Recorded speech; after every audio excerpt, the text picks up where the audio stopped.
VR headsets can be great for getting a workout, but working up a sweat maybe can be a problem. Welcome back to Techstination. I'm Fred Fishkin. Joining us from NoSweat is Director of E-commerce Mike Esposito. Great to see you, Mike. Same to you, Fred. How are you?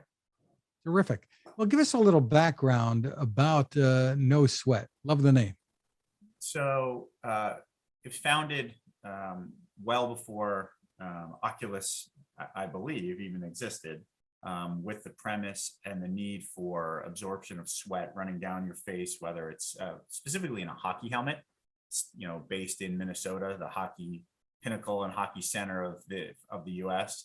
And so the founders of the company were actually using panty liners and various other female related absorption techniques, and went off on their own and figured out how to develop a super absorbent, thin, so it didn't really get in the way product to alleviate that problem. And here we are 5 years later, getting into hat versions, more recently VR and Oculus sweat liners to prevent fogging, sweating, and just promoting general better hygiene. I'm new to the VR space. I've been sharing my Oculus with my daughter, and I remember the first time after I handed it to her, after we were playing, I think it was Fruit Ninja or whatever that slicing game is. I handed it to her. She said, "Dad, I'm not putting this on." I'm like, "What do you mean?" She said, "There's sweat all over it." I'm like, "You know what? Let me try this out." And so I took one of our face shield liners, which was what they were built for, and I applied it. And since then, here we are. We're in the VR sweat guard business, an Oculus sweat guard business. Well, describe for us and show us, perhaps for those people who are watching, what it is that you've come up with. So packaging, currently it's the face shield liner is what we are doubling as the VR and Oculus liner. We're updating packaging across the board over the next couple of months.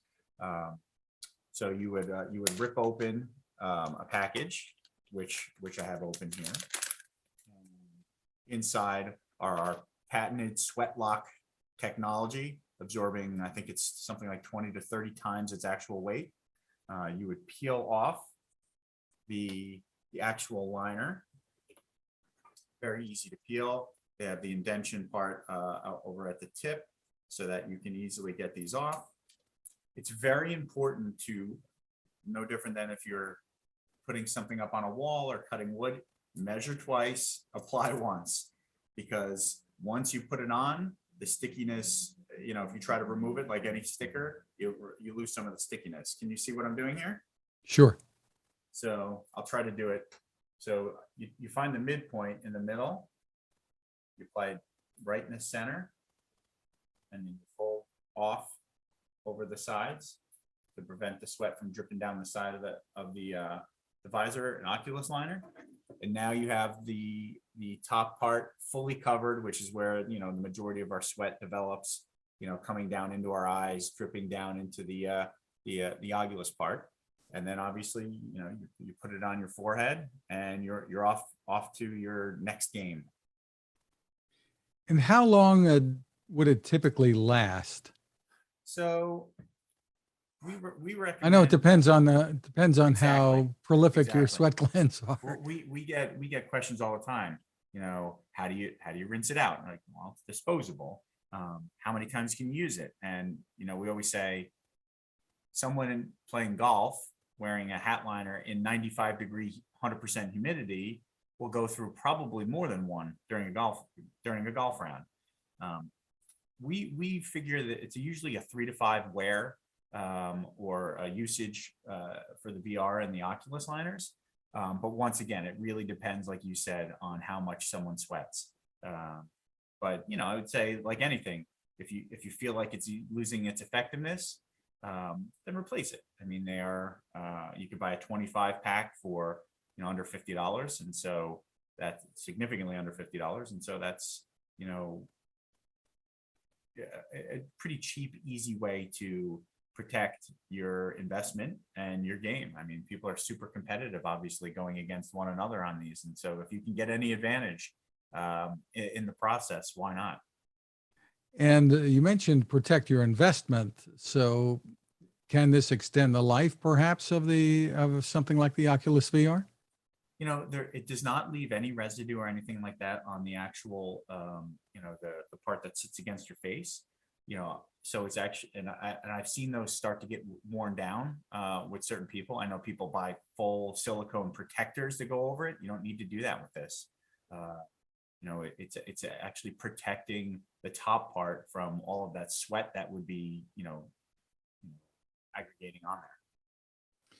So they come in packages with different quantities. Tell me about that and the pricing. So on our website, 3-pack is $12.95. A 6-pack is $17.95, and a 12-pack is $27.95. And just confirming that the 25-pack is $44.95. These are also available on Amazon for someone who might not want to get set up on with a new website, but it's a simple, easy checkout on our own website. We actually offer subscribe and save at significant discounts for your first try, and then repeat purchases for 30% off in perpetuity. Make it really easy to work with us.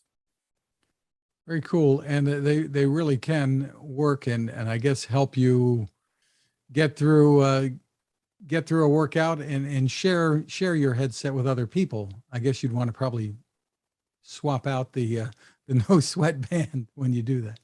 The interesting thing is, because of the patented technology, you can't feel the sweat.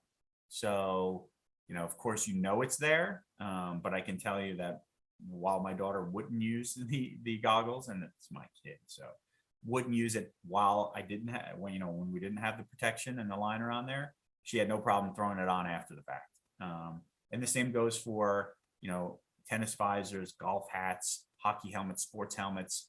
It's the same thing. Some people, I don't want to say people share hats, but it's the same hygienic premise to really support, good hygiene and protect your investment, your hat, your visor, whatever it might be. And is this a single size that you make because it wraps around the side when you Right. put it on? For the VR and the Oculus, it's one design. For the hat, it's built to fit a brim of a hat perfectly. A tennis visor liner is thicker than the Oculus and the VR version, so that it fits your the full brim on a visor hat. We actually have hard hat versions that are built to form the inside of the the thin part of a hard hat, and then the helmet ones are similar in shape to the hat liner. When I say helmet, I mean the hockey or football helmet liners. They're similar in shape to the hat, but they have a little bit more stickiness to keep it in place. Terrific. So for more info, where do we go? You would go to nosweatco.com, NoSweatco.com, and Amazon.com/NoSweatLiners.